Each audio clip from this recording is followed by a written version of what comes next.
Hey, we're back, and we're going to do another episode of Flashback Frames. I've really been enjoying this. It's a thing where my team gives me an iPad queued up with a video of mine from my past. I don't know which one it's going to be.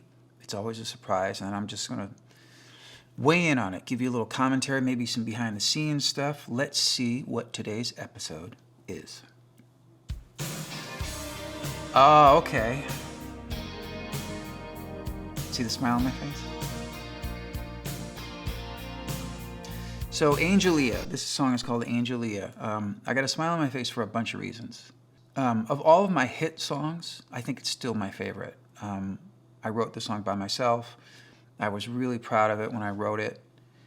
I really worked so hard on the production with my friend David Cole and making the best record of it that we possibly could. It was from my second album, Repeat Offender. It was a pretty big hit for me. I think it was the third single maybe from the album, top 5 single.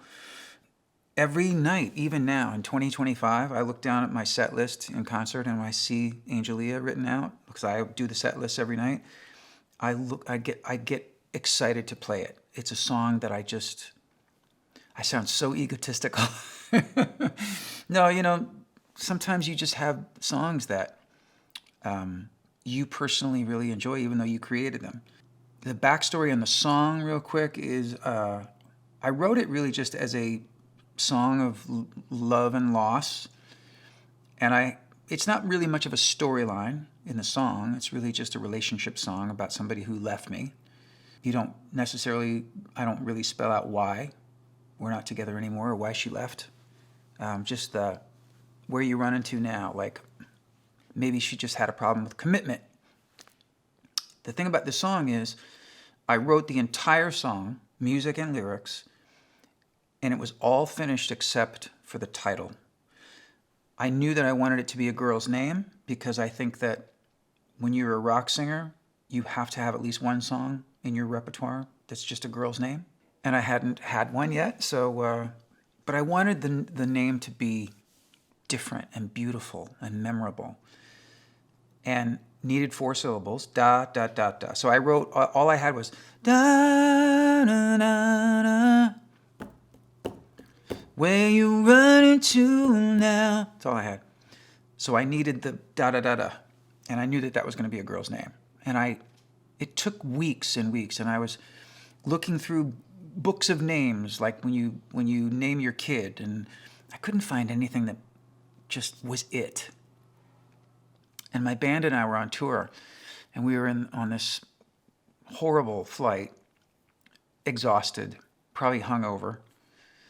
And I remember the flight attendant came down the aisle with a beverage cart, and as she got closer to me, I noticed 2 things. One, she was gorgeous. She was really, really beautiful. And when I looked at her name tag said Angelia. And I said, when she came up and asked me what I wanted, I said, "That's a beautiful name, Angelia." And she said, "Oh, thanks." She goes, "I actually pronounce it Angelia." I knew it would work. The extent of my relationship with the actual woman, she served me a ginger ale. That's it. But that name with those notes in that song, it was magic. So I owe her a huge debt of gratitude. She doesn't get any publishing. But her name, it was Perfect Stranger, but her name just worked so beautifully on the song. The video was directed by Michael Bay. Yes, that Michael Bay. This video was done in 1989, and Michael was still mostly known for directing commercials and music videos. He was just a couple years away from becoming one of the biggest directors in history. I loved working with him. He was young. I was young, and he was younger than me on this video. He was so fun to work with and just made everything look gorgeous and bigger scale than it actually was. The tricky thing was to cast Angelia. He created the storyline. He suggested that we make the storyline that she's dead, that she got killed in a car accident, which is pretty maudlin. But it definitely gave us a place to go in terms of storyline. And so the majority of the video is flashbacks to my love affair with her and how we were madly in love. So we needed someone who was visually striking, obviously, because that was sort of like the law back then, especially in the 80s with music videos. You had to have a hot, gorgeous female lead. But it also had to be somebody, hopefully, that I had a chemistry with. And we auditioned, I think, 30 different actresses for this. And we finally, we were starting shooting the next day, so we had to decide. And we were in this casting room. And so Michael and I finally, after like 30 or 35 actresses, we just picked our mutual favorite. But I think we both knew that it wasn't the one. So we said, okay, it's going to be great. This is like at 5 o'clock, about to be cocktail hour. The day's over, business day's over. We're going to shoot the next day. I get in my car. I'm driving home, and it was in the early days of cell phones. And my cell phone rings, and it's Michael saying, "Can you come right back? Somebody told me about this actress, and she's blah, blah, blah, blah, blah. And I just saw her picture, and I got her on the phone, and I think she's the one." I turned around, went back. We sat in this office, and in walks Tawny Ellis. Her name was Tawny Ellis at the time. Her name is now Tawny Ellis. And Tawny and I and Michael sat there in this office for about half an hour talking, and she was Angelia.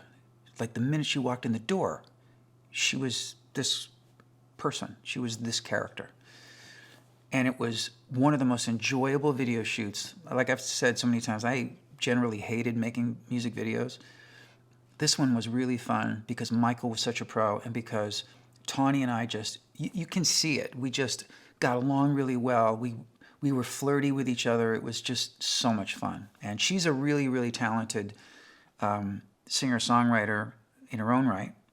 She does a lot of music with her partner, current partner, and I run into her here and there. But yeah, this is really this video and this song. These are in my top favorites.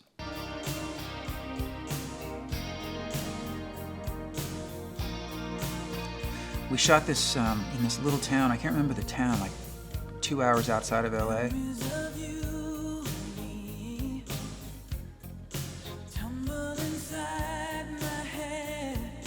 Again, the biggest, fluffiest mullet. Maybe this was like the peak mullet for me. This peak fluffy mullet, helmet, head, mullet.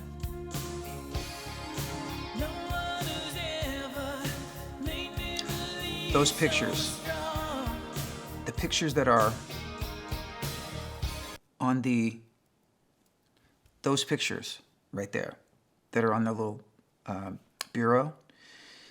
While we were shooting the video, Michael Bay wanted to have some flashback shots. So he said, it'd be cool to have pictures like of the two of you that you would have if you were a couple. So we found like some railroad tracks near the set of the video. And Michael just came out and took photographs of us, had them developed, put them in frames, and they were part of the set decoration on the video. Months and months later, when the video came out and was a hit, somehow an English tabloid got hold of these pictures and did a whole story about the affair that I was having with Tawny. The pictures to prove it. They left out the part that these just were the pictures that we shot on the set of the video. So I'm very proud of the denim-on-denim look there. I'm kind of like, this is actually, I didn't even know I was going to see this video, and I'm denimed out today. That belt, where's that belt? You know how much money I could get for that belt?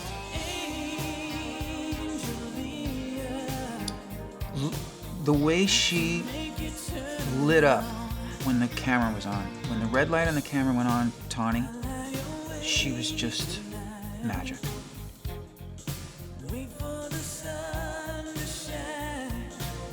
That shot of me sitting on the chair, like quintessential 80s, ripped jeans, white t-shirt. Oh, that's cute, where she's hugging me with the photo thing. There's so many good shots in this. Michael Bay did such a great job in this video. The way he lit me there, I usually am, like most people, uncomfortable with the way I look on film, but he made me look, I like the way he made me look. Me and my band, we have to have, you know, like typical music video, you had to have a performance aspect, so we found this little barn that Michael set up into a performance area. It's a cute scene where we're just walking and run away from the farmer who's like, we were such dicks actually. Like we were assholes, me and Tawny in that scene. My sax player in my band at the time was ill, so we had to fill in. I don't even remember who the guy is on the pretending to play the sax.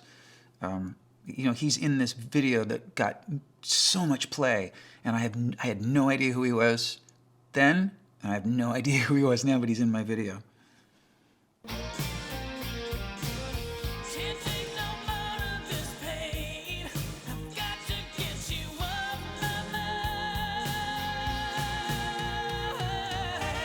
That is the only argument I had with Michael Bay on the whole video. Where the glass breaks on the downbeat. I'm gonna have glass break on the downbeat of the video. I was like, dude, really? I was so tired already in 1989. And I begged him, I was like, it's just, we've seen it over and over. It's such a cliche. And he's like, no. And we kind of had a little argument about it. And he was so great that I just let it go, but I didn't like it. So now you're getting filled in, oh shit, she was in a car accident. She didn't leave him, like break up with him.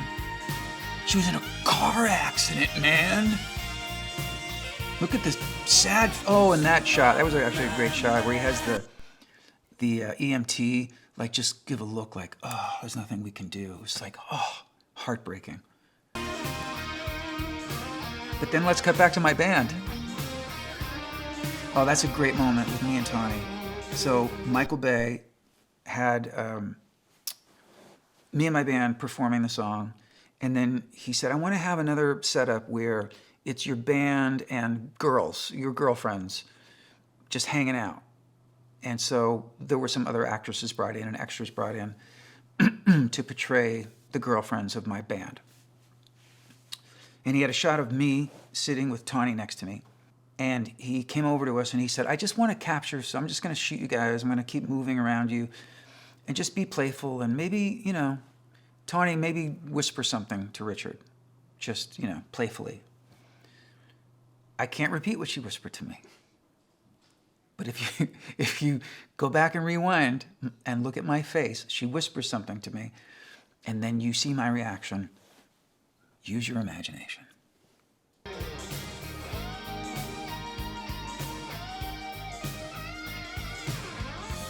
There are those tabloid pictures again.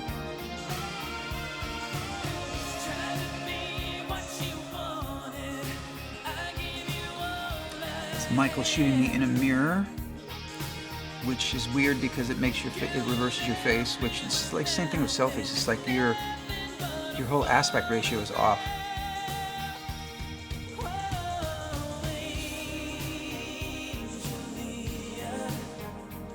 We deliberately didn't kiss in this video because it just was too cliched. So now I'm walking through the car graveyard looking for the car she was in.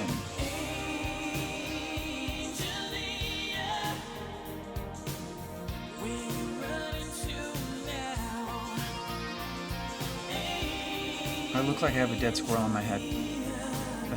Let's just be honest.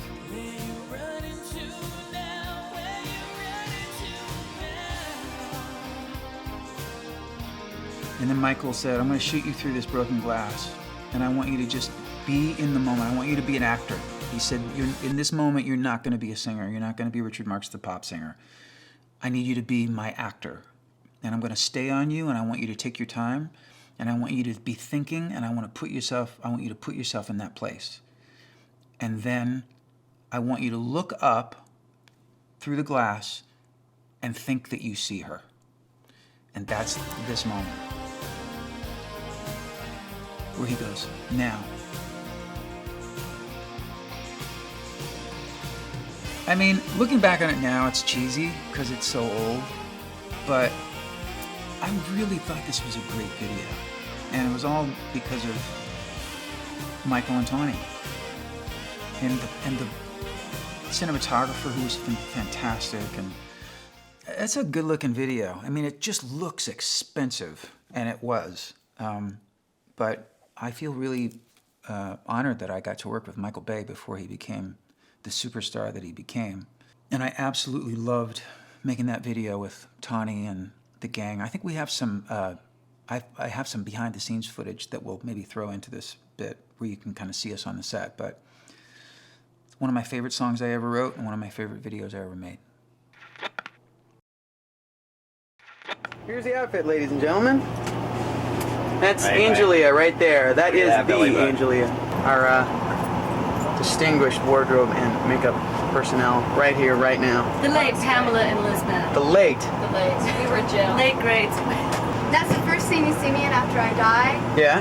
And you're singing I'm an angel. Angelia, I'm in a white dress, it's flowing, and I just died. I mean, think about it. It's heavy. Very heavy. Very morbid. Oh, this is good. This was from our very sexy, romantic photo session. This is Richard Marx's new look. It's the new image for the new tour. This is the new stage look. Seriously, I like it. It's kind of an Elton John kind of feel. Kind of funky and it's unpretentious with a t-shirt.